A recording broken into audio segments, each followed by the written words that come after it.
Howdy everyone, Redbeard here, and today we got some news on the blog from Richard Aldrich himself, and I will have the entire blog posted and captures throughout this video.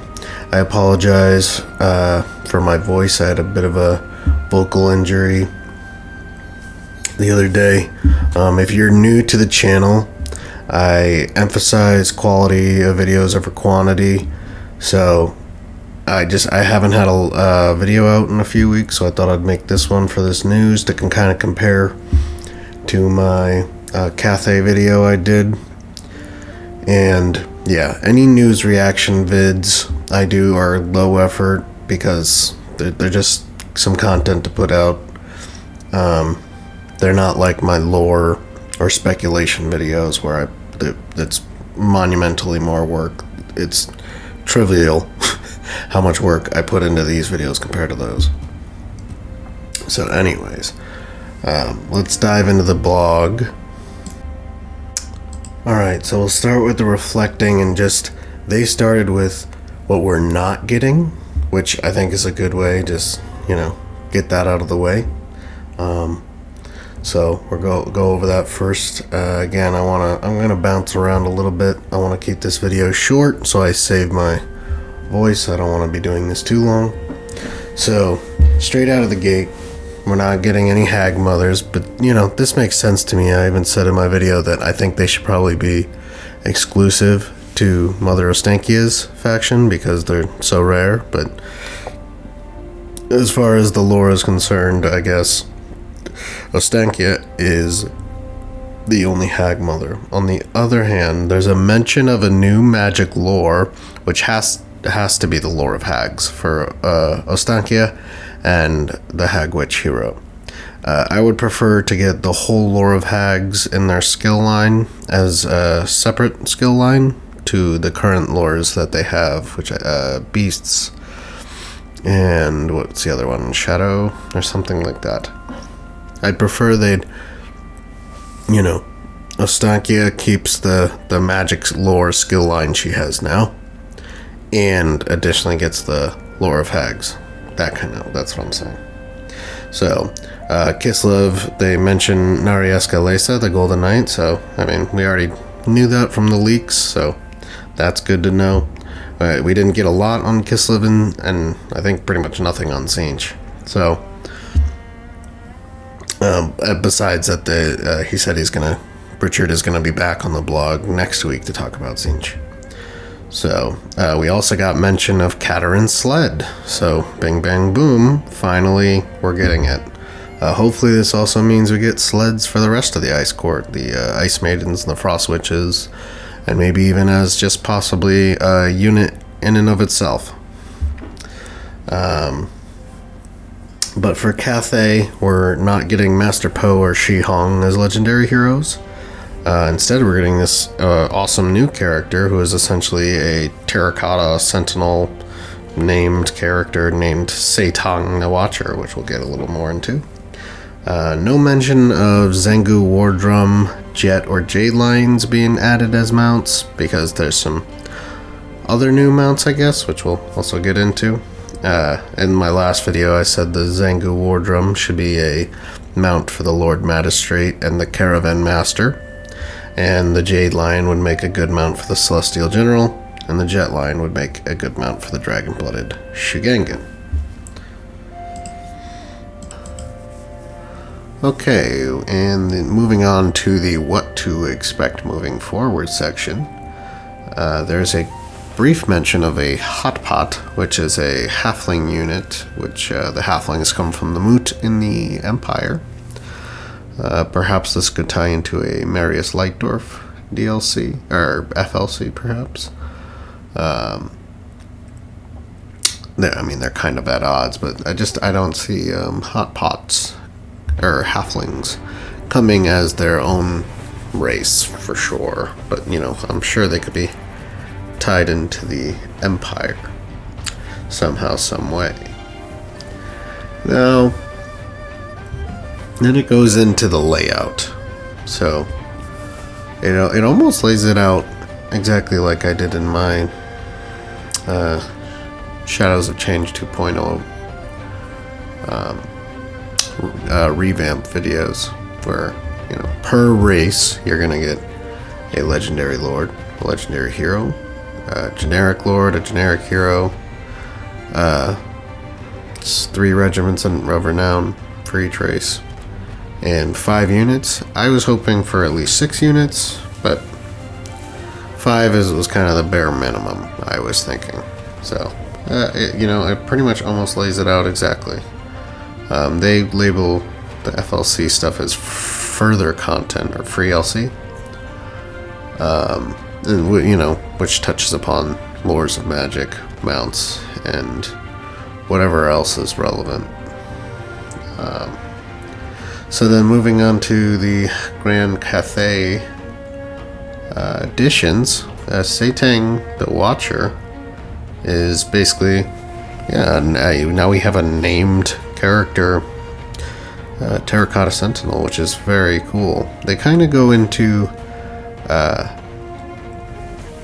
how they design units, and basically this was a long way around of not founding Games Workshop, but saying to the community, hey, we gotta run it by Games Workshop. We might want to add things that you are requesting, and sometimes just get shut down by Games Workshop. I think that was a polite, long way of doing that. Honestly, I think this whole blog, start to finish, is really well crafted. They should keep Richard Aldrich leading this to the community posts. So Saytang, so now there's a rework to constructs in Cathay. So, Terracotta Sentinel, Guardian Lions are now considered constructs, as well as Saytang, who buffs them, similarly to Tomb Kings and Necrotex. At least it sounds like. So, yeah. I think building a Doom stack, I don't know who would be the best lord for Cathay to maybe do a construct Doom stack. Leave it in the comments if you know who buffs constructs the most. But then you just have a Doom stack with Saytang and all those units in it. So he's tough and heavy. I mean, he's a Terracotta Sentinel, high amount of armor. Yeah. He can't actually fly with those wings, but it says he will be able to jump to close the gap. So maybe he's just got some kind of animation that speeds him up. Kind of jumps high and then glides or something. I don't know. Then he's a bow, so he's very similar to the Tomb King's Bone Giant, where he's this artillery piece. I assume he's still pretty good in melee combat, but it seems his combat is definitely focused on the artillery aspect. And it says he has devastating precision, so very accurate. Then we, of course, are getting the Gate Master, which I predicted so correctly, and that he is a hybrid combatant. So he uses, and that he's a tanky hero, rather. So he's got sword, shield, crossbow, and he's very defensive, has abilities to buff your battle lines, and he gets a warhorse. Kind of hoped he got a Jade Longbow, but I'm sure somebody will add that with a mod. Then there's the Great Moon Bird, which is, of course, a take on the Vermilion Bird. Essentially, in combat, and again, it's very much, might be even using the same skeleton as the High Elves Phoenixes. Of course, they did reimagine it. It's more of a Moon Empress side of the roster, because it's literally it's got moonfire around it. It's got flaming attacks, magical attacks, and has what sounds like it sounds like an arcane phoenix, basically. just a reskinned Arcane Phoenix, which is certainly cool, and it almost is like visually thematic and similar to the Chroman, the Onyx Chroman. So I definitely like that redesign from like a Vermilion bird. On the other hand, it's also a mount option for Astromancers, which is a really great new mount for those guys. Probably wouldn't have been my first pick.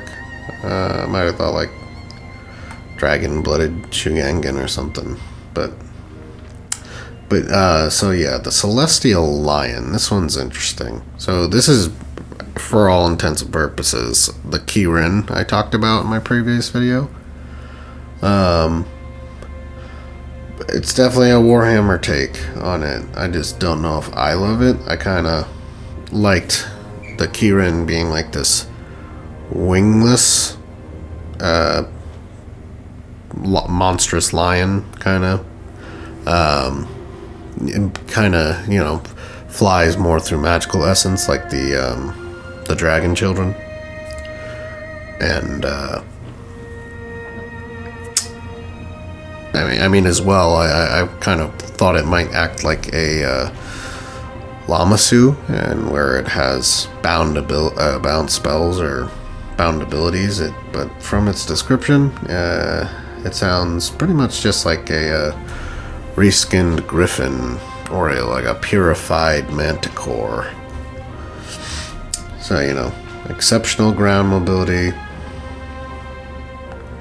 but it can also fly and pass terrain, whatever. But it's got a fearsome roar ability and the terror attribute. I don't know, I hope it has magical attacks, because I was really expecting the Kirin to be this very magical creature. Which they're like purified manticores, so I guess in a way, but I don't know. I was expecting a little more, but yeah, it's a new mount option for the Celestial General, which is fantastic for the Celestial General, for sure. I guess I was just expecting something a little more unique, but it's still going to be a great unit, and I can't wait to play it. Then it just goes into missing like a elite core infantry unit. I really thought it would have been good to add like terracotta warrior infantry alongside, especially along Saytang the Watcher, whatever his name is, Saytang the Watcher. And it just made sense along Yuan Bo. Anyways. Or, another construct. I don't know. But, yeah, then it wraps up. And you just, we're going to talk about Tzeentch next week. So, yeah, that pretty much covers all of it. And just comparing my thoughts with it a little bit. I'm going to end it there, though, so I can save my voice. But expect soon some Dwarf and Empire videos I'm working on. I know I said I wanted to talk about Norska and Krush and not talk about Shadow of the Change, but I think I'm gonna make these little short one-offs for maybe each of the blogs. We'll see. Might combine the other two. But yeah, the Dwarves and the Empire, gonna make some videos for those guys. And then hopefully talk about Norska and Krush and some other things in the future. So yeah, guys, stay tuned. Hope you guys are well. I am going to go rest my voice. Thank you. Goodbye.